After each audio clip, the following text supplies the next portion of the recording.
नमस्कार साथियों, मैं मनीष भारती संस्कृति आईएएस प्लेटफॉर्म पर आप सभी का स्वागत करता हूं। साथियों, जैसा कि आप जानते हैं, हम लोग प्रत्येक दिन यूपीएससी प्रीलिम्स 2025 को ध्यान में रखते हुए करंट अफेयर्स के मुद्दे पर रिवीजन करते आ रहे हैं।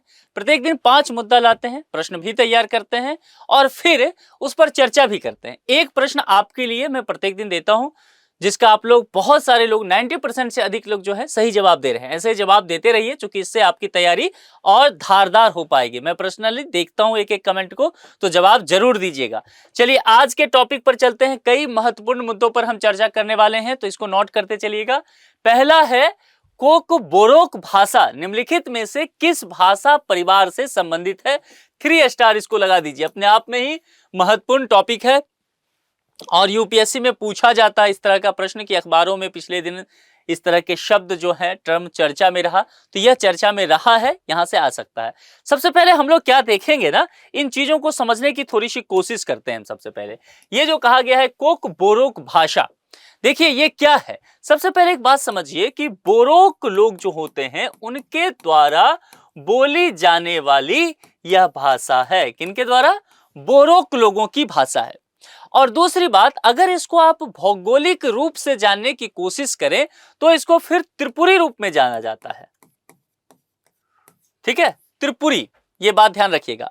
भाषा परिवार की अगर बात करेंगे, क्योंकि यहां आपसे पूछा क्या प्रश्न गया है, किस भाषा परिवार से संबंधित है।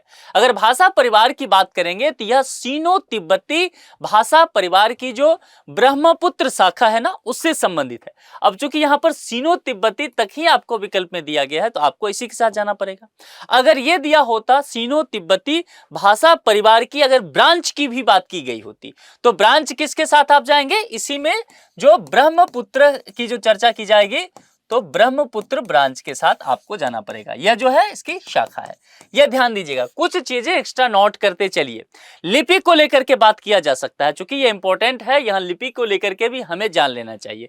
देखिए 2 लिपि को आप लोग लेकर के चलेंगे। एक तो क्या है, मूलतः यह बंगाली में चलता है ना, और आजकल बहुत सारी भाषाएं जो है वह रोमन में भी काम होने लगा है, तो ध्यान रखना है। बंगाली और रोमन भाषाई विस्तार की अगर बात करेंगे, यानी कि किन किन राज्यों में किन किन जगहों पर, तो उसमें प्रमुख रूप से आपको पूर्वोत्तर राज्य दिखने वाले हैं, जैसे कि उत्तराखंड के पिथौरागढ़।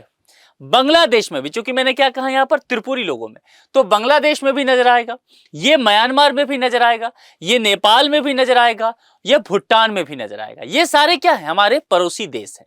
और एक चीज आपसे और पूछ सकता है कि ये जो कोक बोरोक भाषी लोग हैं, इनकी आप जनसंख्या कितनी होगी, कितनी संख्या होगी? देखिए ठीक ठाक आबादी बताई जाती है और 15 लाख के आसपास इनकी आबादी हो सकता है।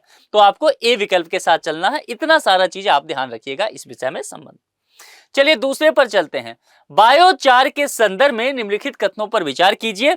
यहां पूछा गया सही और कहा गया कितने कथन सही हैं, 3 दिया गया है।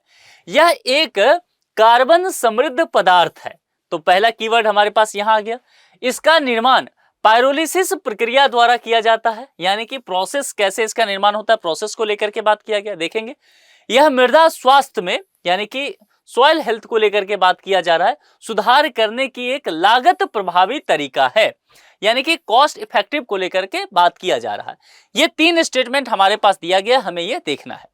अब देखिए बायोचार के विषय में सबसे पहले समझते हैं, क्योंकि यहां पर इसी के संदर्भ में कुछ बातें कही गई है, तो इसके विषय में समझ लेंगे, फिर आप लोग जवाब हम मिलकर के ढूंढ लेंगे। देखिए बायोचार है ना, क्या है एक तरह का, यह आपने चारकोल के विषय में सुना है ना, ठीक है। तो बायोचार जो है चारकोल जैसा एक कार्बन समृद्ध पदार्थ है। इसका निर्माण कैसे होगा? तो लकड़ी का कचरा जैसे होता है, घास हो सकता है, फसल का जैसे अवशेष हो जाता है, यानी कि किसी भी प्रकार का जैविक यानी कि कार्बन युक्त सामग्री से यह हो सकता है। और निर्माण प्रक्रिया की क्या बात की जाएगी, तो यहां पर लिखा हुआ भी है पायरोलिसिस प्रक्रिया, ठीक है। तो पायरोलिसिस प्रोसेस द्वारा ऑक्सीजन नहीं होना चाहिए। ऑक्सीजन के अब्सेंट में आपको क्या करना पड़ेगा, टेम्परेचर उच्च होना चाहिए, उच्च तापमान पर इसे गर्म करके किया जाता है, ठीक है। तो पायरोलिसिस ऑक्सीजन की अनुपस्थिति में विभिन्न कार्बनिक पदार्थ को गर्म करने की एक प्रक्रिया है। इस प्रोसेस के बारे में पूछे तो आप इसको बताइएगा, बस ध्यान रखिएगा। ये जो हमेशा होगा ऑक्सीजन के अनुपस्थिति में होगा।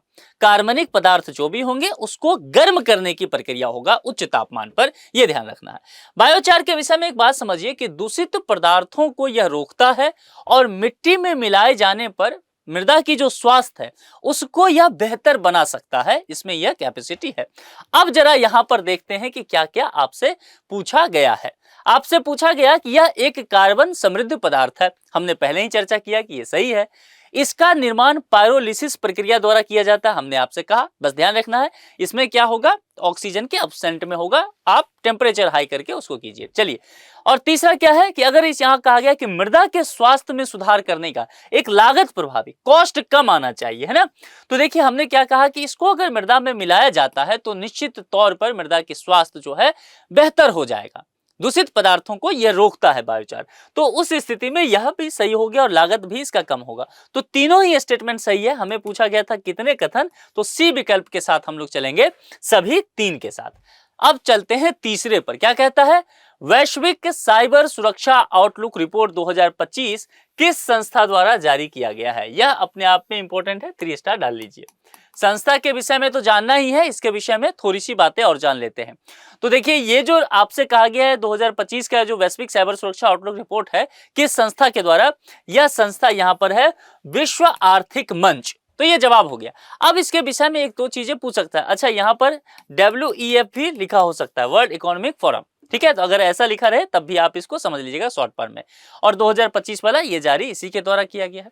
लेकिन कुछ चीजें आपको और समझना चाहिए, स्टेटमेंट एक और दे दे मान लीजिए इसमें, तो आपको ध्यान देना है ये क्या है, वैश्विक शब्द पे ध्यान दीजिए, यानी कि पूरे वैश्विक स्तर पर यह रिपोर्ट जारी किया जाता है, विभिन्न देशों को, विभिन्न संगठनों को इसमें शामिल किया जाएगा। अब यहां पर एक देखिए क्या है, साइबर सुरक्षा, है ना।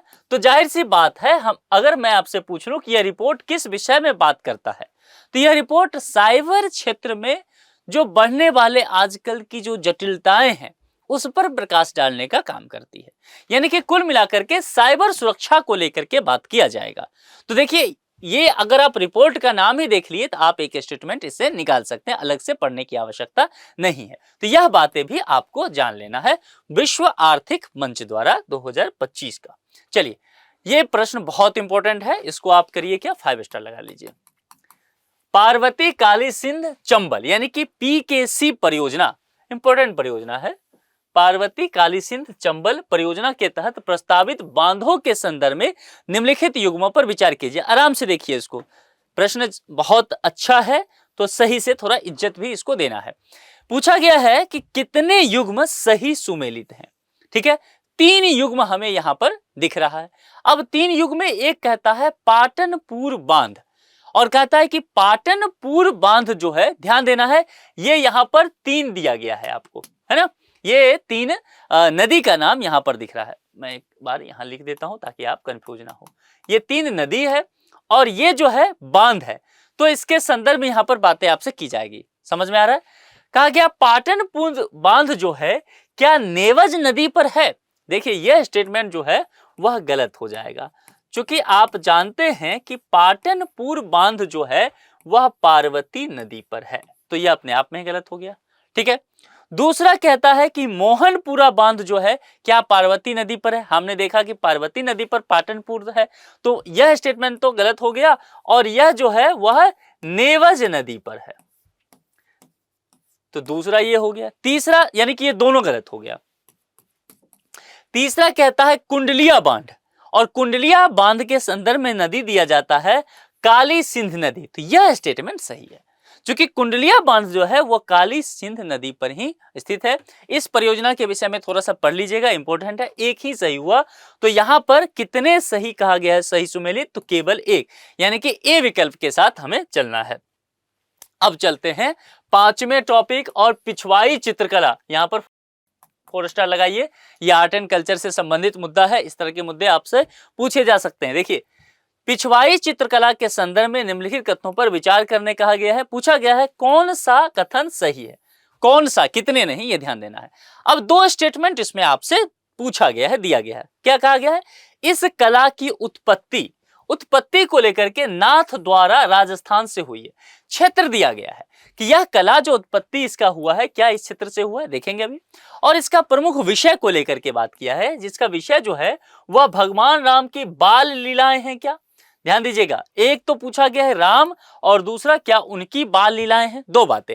जरा इसके विषय में सबसे पहले समझ लेते हैं, फिर प्रश्न देख लेंगे।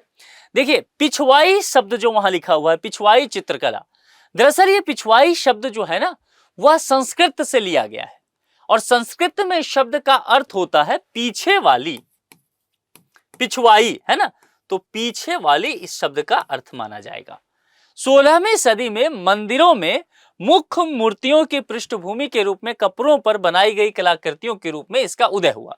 तो आपसे पूछा जा सकता है टाइमलाइन, तो क्या कहिएगा 16वीं सदी में। मामला समझ में आ गया।